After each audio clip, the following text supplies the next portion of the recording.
नमस्कार, मैं हूं आपके साथ अली मतर। बिहार विधानसभा चुनाव के दूसरे चरण के प्रचार के लिए 94 सीटों पर कल मतदान है, जिसमें 1464 उम्मीदवारों की किस्मत दांव पर है, जिसमें तेजस्वी और तेज प्रताप सहित कई दिग्गज भी हैं। युवराज अब जंगल राज के युवराज से आकर के मिल गया।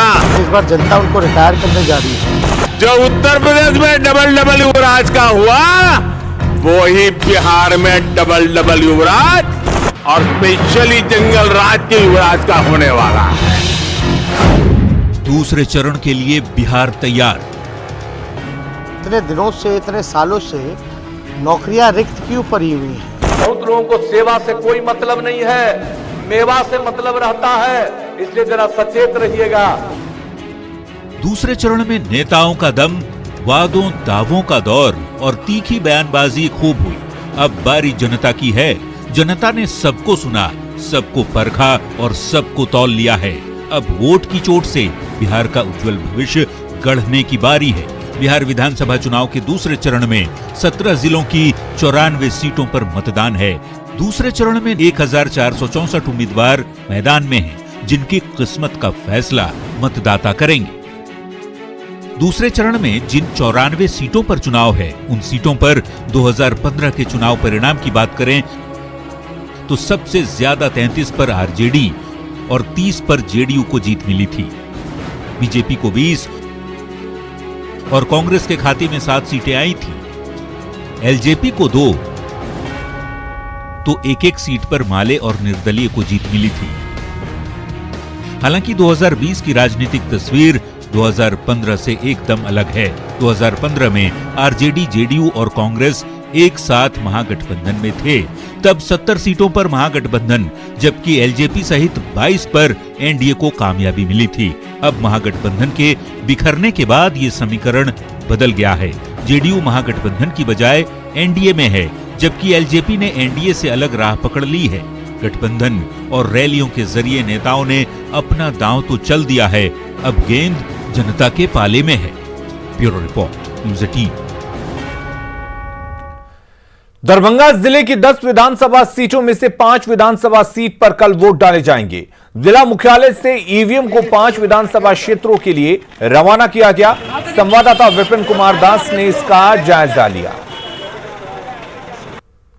दरभंगा जिला के 10 विधानसभा क्षेत्र में से 5 विधानसभा क्षेत्रों में कल वोटिंग पड़नी है और वोटिंग जो होनी है, इसको लेके जो है तैयारी पूरी कर ली गई है। अब यहाँ जो हम खड़े हैं, यहाँ से ईवीएम को गंतव्य स्थानों पर भेजा जा रहा है। ये केंद्र है, मुस्लिम हाई स्कूल है। यहाँ से सभी वोटिंग मशीनों और ज़रूरी जो सामान है उन्हें जो है यहाँ से रवाना किया जा रहा है। इसको लेके चूँकि जो 5 विधानसभा है वो सुदूर इलाका में है और शहर से दूर है, इसी के लिए यहाँ से सभी मतदान कर्मी को यहाँ ईवीएम सौंपा जा रहा है और जिन्हें मिल गया है उन्हें वाहन उपलब्ध कराया गया है, जो यहाँ से वो गंतव्य स्थान तक पहुँचे। हम बात करते हैं जिनको आपको ईवीएम हाँ मिल गया, सब कुछ मिल गया। कुशेश्वर स्थान जाना है। क्या सुविधा क्या है जाने की? सुविधा के गाड़ी तो लगी हुई है, गया पेट्रोल भराने के लिए, उसी में जो दिक्कत है सो है। नहीं रूरल, बस मंठा गाँव है, वहीं पर जाना है। हाँ तैयारी पूरी। तो इन्हें जो भी है इनको जो उपलब्ध करा दिया गया है, तैयारी पूरी है। और देखना कल ये है कि मतदान शांतिपूर्ण और निष्पक्ष तरीके से हो। जिला प्रशासन का ये चुनौती है। विपिन कुमार, न्यूज़ 18 दरभंगा। और दूसरे चरण के चुनाव को लेकर सीवान में प्रशासन अलर्ट पर है और शांतिपूर्ण चुनाव को लेकर सघन वाहन जांच अभियान चलाया जा रहा है। वहीं सीवान एसपी खुद सड़क पर उतरकर जवानों को निर्देश देते दिख रहे हैं। डीएम ने बताया कि सुबह 7 बजे से शाम 6 बजे तक होने वाले मतदान को लेकर तैयारी पूरी है। उन्होंने लोगों से बूथों पर पहुंचने और मतदान में हिस्सा लेने की अपील की। यही अपील करूंगा कि सभी बूथ सैनिटाइज हो गए हैं और बिल्कुल कोविड गाइडलाइंस के अनुरूप बने हुए हैं। तो कोरोना से बिल्कुल घबराना नहीं है और आप लोग बिल्कुल घर से बाहर निकले। 18 से ऊपर जितने भी एलिजिबल वोटर्स हैं, आप लोग घर से बाहर निकले और बिल्कुल आप लोग आए वोटिंग करने। किसी प्रकार का कोई भय कोरोना का या अदरवाइज आपके मन में नहीं होना चाहिए।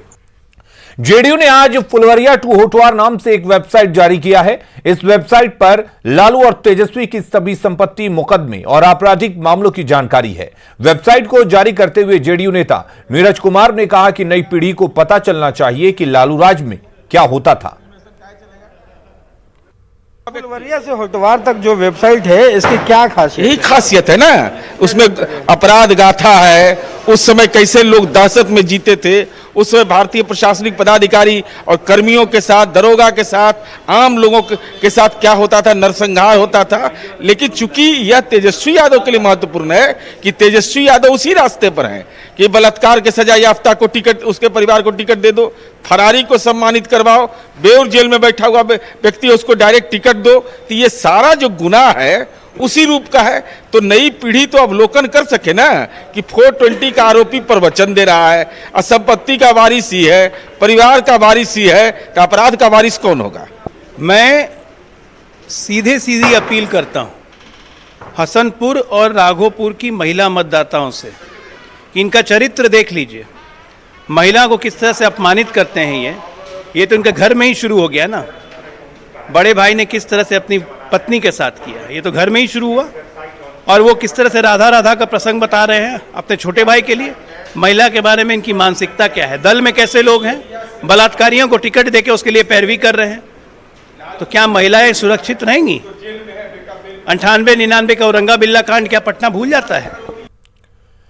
बीजेपी सांसद मनोज तिवारी ने कहा है कि बिहार में डबल इंजन पहले था, अब तो हॉर्स पावर का इंजन सरकार में लग गया है। साथ ही दावा किया है कि 15 साल पहले तो जो ट्रबल थे वो आज सत्ता से दूर हो गए हैं, जिससे बिहार में एनडीए की सरकार बहुमत से बनने जा रही है। बिहार और केंद्र दोनों एक विकासवादी नीति के साथ चलना, इसको डबल इंजन बोलते हैं।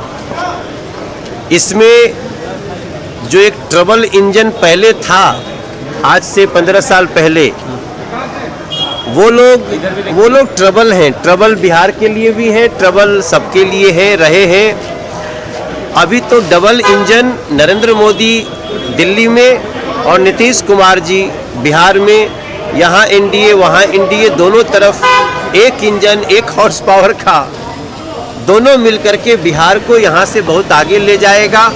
जो ट्रबल देते हैं वो हमेशा ट्रबल की बात करते हैं। आरएलएसपी अध्यक्ष उपेंद्र कुशवाहा ने कहा है कि बिहार से एनडीए सरकार का जाना तय है। वहीं यह भी कहा कि लालू प्रसाद को भी अधिक उम्मीद नहीं रखनी चाहिए, क्योंकि जनता जंगल राज की तरफ लौटने को तैयार नहीं है। डबल इंजन की सरकार वास्तव में बिहार की जनता का नुकसान करने के लिए, जितनी जल्दी यह सरकार जाए उतना बिहार के लोगों के लिए अच्छा है। और जो माहौल दिख रहा है, बिहार के लोगों ने निर्णय ले लिया है। लोगों को देखकर ऐसा लगता है कि एनडीए को इस बार फर्स्ट करके लोग रहेंगे। लेकिन लालू जी भी बहुत उम्मीद मत रखें, उनकी ओर भी जनता नहीं लौटने वाली है। उस आतंक को भी जनता याद करके सहम रही है, इसलिए उनके लिए भी कोई उपाय नहीं है। ऐसे एनडीए को जाना तय है। और सीएम नीतीश कुमार इस वक्त सुपौल के त्रिवेणीगंज में जनसभा को संबोधित कर रहे हैं। सीधे लिए चलते हैं। महिलाएं कितना कम जनप्रतिनिधित्व कर पाती थी। महिलाओं को हम लोगों ने पंचायती राज संस्थाओं में, नगर निकायों में 50% का आरक्षण दिया। 3 बार से चुनाव हो रहा, अब कितनी बड़ी संख्या में जनप्रतिनिधित्व के रूप में वो काम कर रही है।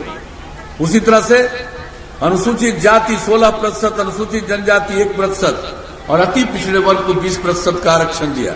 आज सब लोग जनता की सेवा करने में लगे हैं और सबका सम्मान बढ़ा है, सबकी इज्जत बढ़ी है। तो हम लोगों ने ये काम किया है समाज के हर तबके के लिए, विकास का सब काम किया, अपराध पर नियंत्रण किया। और आप जानते हैं कि अपराध के मामले में हर साल केंद्र सरकार के द्वारा आंकड़े प्रकाशित किए जाते हैं। अपराध पर इतना नियंत्रण हुआ, कुछ लोग तो गड़बड़ करने वाले लोग होते हैं, लेकिन अपराध पर पूरे बिहार में इतना नियंत्रण हुआ कि अब जो सबसे हाल में आंकड़ा आया है इस देश भर का, बिहार इतनी बड़ी आबादी का राज्य, इतना बड़ा राज्य, और इसका स्थान अपराध के मामलों में 23वें नंबर पर पहुंच गया है। ये समझ लीजिए कितना काम हुआ। विकास का दर कितना बढ़ गया। विकास का दर हम लोगों का बढ़ गया 12.84% के दर से विकास का दर हर साल बढ़ रहा है। प्रति व्यक्ति आय 10.52% के। तो हर क्षेत्र में काम किया। और आप जान लीजिए, आपदा प्रबंधन के लिए, समाज सुधार के लिए, पहले कोई आपदा प्रबंधन के बारे में सोचते थे? जो कोसी की त्रासदी आई थी, किस तरह से लोग परेशान थे, और उसके लिए जो हम लोगों ने सब मिलकर के काम किया, और उसके चलते, और हमने यही कहा कोसी को और बेहतर बनाएंगे, और उसके लिए विश्व बैंक से कर्ज लेकर के हम लोगों ने काम करना और शुरू किया। तो कौन सा ऐसा क्षेत्र है जिसके लिए हम लोगों ने काम किया? कौन सा ऐसी बात है, समाज सुधार हो या कुछ भी हो, हर क्षेत्र में हम लोगों ने काम किया है। तो हमारे नेताओं ने आपको सब चीजों की जानकारी दी, कितना सड़क बना, कितना पुल बना, किस तरह से मिथिला और कोसी अलग थलग पड़ा हुआ था, हर तरह से काम। तो सब तरह का काम हम लोगों ने किया, और उसके बाद आप लोगों ने काम करने का मौका दिया। हम लोग लगातार काम करते रहे, और हम सब मिलकर काम करते रहे। यहां पर विजेंद्र बाबू हैं, इन्होंने जो काम किया है ये कौन नहीं जानता, एक एक व्यक्ति को जानना चाहिए। और इन्होंने पूरे बिहार के लिए काम किया, और सुपौल के लिए भी जो इन्होंने एक एक चीज को देखा है और उसके लिए काम करने की कोशिश की है। कोई कभी इतना काम कर सकता है, करवा सकता है? एक ये खास व्यक्ति हैं, इस बात को अच्छी तरह जान लीजिए। और जब भी ये काम करते हैं तो इनकी दिलचस्पी सिर्फ विकास में रहती है। और आप जानते हैं, पहले तो लालटेन का जमाना था, बिजली की हालत कितनी खराब थी, और बिजली की स्थिति में सुधार लाने के लिए इन्होंने बहुत प्रयास किया। और इस बार का हम लोग का लक्ष्य था कि 2018 में हर घर बिजली पहुंचा देंगे, और इन्हीं का प्रयास है, विजेंद्र बाबू का प्रयास है कि भाई 2 महीना पहले 2018 के अक्टूबर तक में पूरे बिहार में हर घर बिजली पहुंचा दिया। एक एक जर्जर तार को बदल दिया। और क्या खपत थी बिजली की पहले? 700 मेगावाट, और अब बिजली की खपत 6000 मेगावाट से भी ज्यादा। तो एक एक काम के लिए किया गया। कौन सा काम किया गया? कितने संस्थानों का निर्माण, हर जिला में इंजीनियरिंग कॉलेज, हर जिला में पॉलिटेक्निक संस्थान, पैरामेडिकल संस्थान, महिला आईटीआई, जीएनएम संस्थान, हर सब डिवीजन में एएनएम संस्थान, आईटीआई, कितने बड़े पैमाने पर स्थापना की गई, सब तो मालूम है। किस तरह से गरीब गुरबा तबके के लोग हैं, वो आगे नहीं पढ़ पाते हैं। इंटर के आगे पढ़ने के लिए उनको हम लोगों ने स्टूडेंट क्रेडिट कार्ड योजना बना करके 4 लाख रुपए तक का मदद देना शुरू किया। और सबको हम कहते हैं कि आप ले लीजिए कर्ज, आगे बढ़िए, अगर कर्ज नहीं चुका पाइएगा माफ कर दिया जाएगा। ये कहकर के सब लोग इसका लाभ ले रहे हैं, सब आगे पढ़ रहे हैं। तो इस तरह से हम लोगों ने काम किया। और जो आगे नहीं पढ़ सकता है, काम की तलाश में घर से निकलना चाहता है, ऐसे तमाम लोगों को भी 2 साल तक 1000 रुपए की सहायता प्रति माह। और उसके अलावे जब आगे नहीं पढ़ेगा, कोई काम करेगा, तो जब तक नई तकनीक के बारे में वो नहीं जानेगा, कुछ कर नहीं पाएगा। इसलिए कंप्यूटर पर काम करना सिखाया, कैसे बातचीत करनी चाहिए, कैसे काम करना चाहिए, किस तरह से व्यवहार करना चाहिए, कितने बड़े पैमानों पर 4 साल के अंदर ट्रेनिंग दी। 10 लाख से ज्यादा युवक युवतियों ने इसकी शिक्षा ली है। तो कौन सा काम? महिलाओं को सरकारी सेवा में, पुलिस बल में 35% का आरक्षण, हर घर नल का जल के लिए हम लोगों ने काम शुरू किया है। पूरे बिहार में लगभग 88% काम हो चुका है, बहुत जल्दी पूरा हो जाएगा। उसके अलावे हर घर तक पक्की गली और नाली का निर्माण, यह काम लगभग पूरा। हर घर शौचालय का काम पूरा। हम लोग हमेशा कहते रहे, अगर खुले में शौच से मुक्ति मिल जाए और पीने के लिए स्वच्छ पानी मिले, तो आज जितनी बीमारी होती है 90% बीमारियों से छुटकारा होगा। तो एक एक बात सोच करके भाई हम लोग काम करते रहे, आप लोगों की सेवा करते रहे, ये सब काम किया है हम लोगों ने। और आप जान लीजिए, हम आपके बारे में बता देना चाहते हैं, आपका हर घर पक्की गली और नाली का इस पूरे क्षेत्र में 503 वार्ड काम पूरा हो गया। जो बसावटों को 94 बसावटों को संपर्कता प्रदान की गई। 91 ग्रामीण सड़कों का निर्माण कराया गया, जिनकी कुल लंबाई 219 किलोमीटर। लागत 157 करोड़ रुपया। एक विधानसभा क्षेत्र की कहानी बता रहे, एक एक जगह एक एक काम किया, सबके आंकड़े लोगों के सामने हैं, प्रकाशित हैं। तो हर तरह से हम लोगों ने काम किया है। तो जो आप लोगों ने काम करने का मौका दिया, हम लोगों ने सेवा की है, मिलकर काम किया। और हम लोगों के लिए पूरा बिहार एक परिवार है और सबकी सेवा करते हैं, किसी की उपेक्षा हम लोग नहीं करते हैं। खबरें जारी हैं, जल्द लौटते हैं।